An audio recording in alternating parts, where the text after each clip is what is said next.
News එක බලන්න කලින් ගිය පාර තැපැල් ඡන්ද ප්‍රතිඵලයේ ඉස්සෙල්ලම පොඩ්ඩක් බලලයි මුද. අපට සිරි කොහමද 147යි මහා ඡන්දෙදි 162යි රජයේ සේවකයෝ NPP එකට උඩ පැනගෙන ගිහින් ඡන්ද දුන්නේ. ඔය ගැම්මෙන්ම අපි බලමුද එහෙනම් නිවුස් එක. ඔන්න සම්පත් මහත්තයා රාජ්‍ය සේවකයන්ට හාල් කිලෝ 20ක් දෙන්න හදන්න අපි. යෝජනාවත්න කෘෂිකර්ම අමාත්‍යාංශයෙන් රාජ්‍ය සේවකයන්ට ටිකක් සහන මිලට හාල් කිලෝ 20ක් දෙනවා 10 පැකට් එකක් කැකුළු සහ නාඩු ගෙවන්න. ගෙවීමේ ක්‍රමයට. ඒක හොඳයි නේද? වවුචර් එකක් දෙනවා සතසෙන් ගිහින් සමුදායකට ගන්න පුළුවන්. ලක්ෂ 12ට විට්ස් කාර් ගන්න ජපන් බයිසිකල් ගන්න ගිහිල්ලා අනුරට උඩ පැනගෙන ගිහිල්ලා ඡන්දෙ දීපු කට්ටිය දැන් හාල් කිලෝ 20ක් ඒකත් ගෙවීමේ ක්‍රමයටලු දෙන්නේ.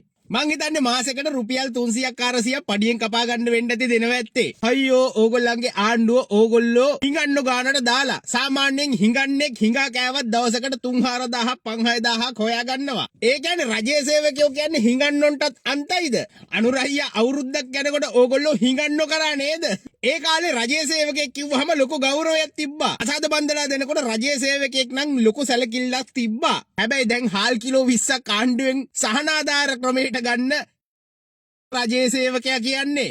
අවුරුදු 76ක් තිබ්බ ආණ්ඩුව රජයේ සේවකයන්ට මීට වැඩිය බොහොම ගෞරවාන්විත විදිහට සැලකුවා. එහෙමත් සැලකලා එන්න ඕන හැමදේම රජයේ සේවකයන්ට දීලා මුංගියා පුනුරුදේ උදා කරගන්න.